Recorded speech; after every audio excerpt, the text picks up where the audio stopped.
What's going on, everybody? Trying to get on with my day, but I gotta do some little bit of recovery. So I'm just in the office taking care of a couple of things, and I saw one of the comments earlier today, and somebody said, "Well, I don't understand. You said XRP can get a 10,000, and now you're saying different." No, here's what people got to understand. Based on this is my shades. Based on cross-border remittance, payment, settlement, yada yada yada, double digits, triple digits, 2024 into 2025. But something interesting happened along the way. Actually, there's two things. It was the smart contract tokenization feature of XRP Plus, which came out of nowhere.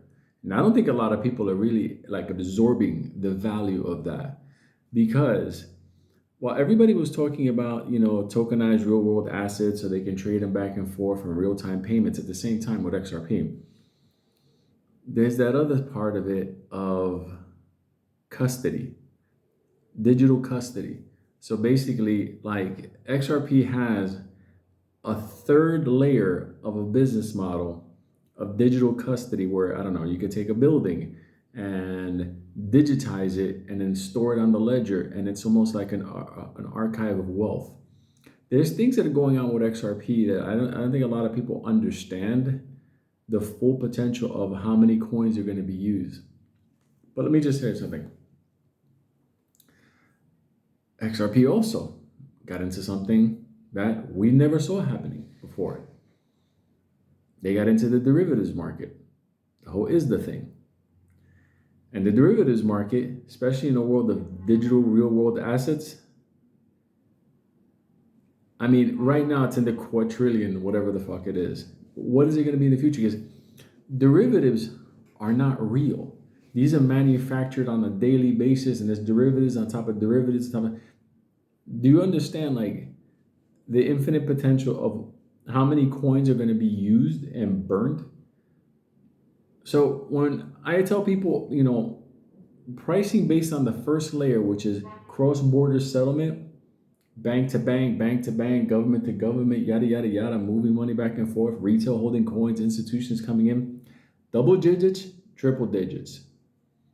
When we factor in all those other things to it, okay, real world assets, central banks, basically storing the value of their gold on a digital ledger. Yeah, that's what I talked about the other day with Dutch National Bank. That's like HSBC, tokenizing all that gold. That's when you start talking 10,000, 20,000, 60,000, because nobody knows the fucking infinite price on this. And then when people say, no, it can't go to this, the most it'll go to is $10. I'm like, whatever. If it goes to $10, I'll be a fucking multimillionaire either way.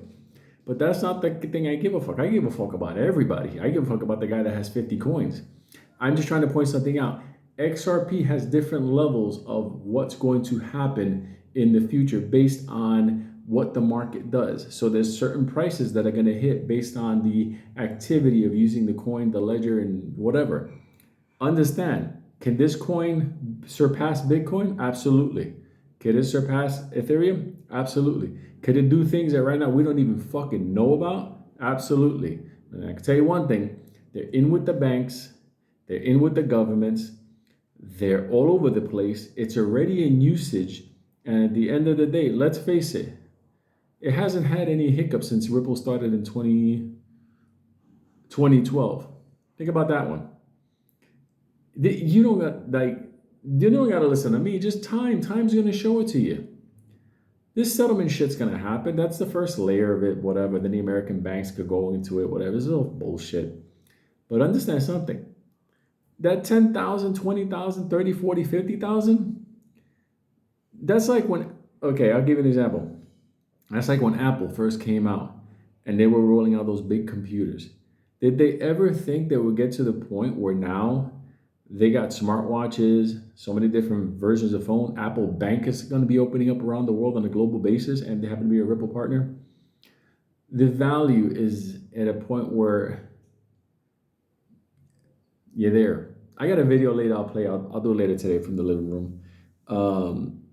There's a lady who came over from Swift. She's a Swift person. She's from Swift. She's over at Ripple now. I'll let her talk. She's the one that said that the banks were not even ready for this technology yet. Think about what she's saying. She came over from Swift to Ripple, and she was saying the banks weren't ready for this technology. Now, what's happening? Love you, motherfuckers. We're all going to make money on this. Like I said, I have a lot of coins in this, so for me, I'm going to let it ride the fuck up. Then I'm going to take a certain portion of coins. I'm going to put it on a separate cold wallet, and then I'm going to take a loan against it. I'm going to let all these coins ride. I believe the values here. I have certain feelings on, XRP, Ripple, stuff like that. And I can tell you something, 2 things. Bullshit, 3 things. Brad Garlinghouse, the more I observe him, the more I understand he's anti-establishment, trying to cut a path with regulation. And he's not friendly to the Chinese influence on crypto, okay? David Schwartz is 100%, I see him as a libertarian / digital libertarian. I see that as a clean head and clean heart. That's a good thing. And the head of legal, that motherfucker, yeah. I got a little video on that. Hey, listen, that's what I feel. The kids are here. So let me get going. Giant hugs. I'll be back.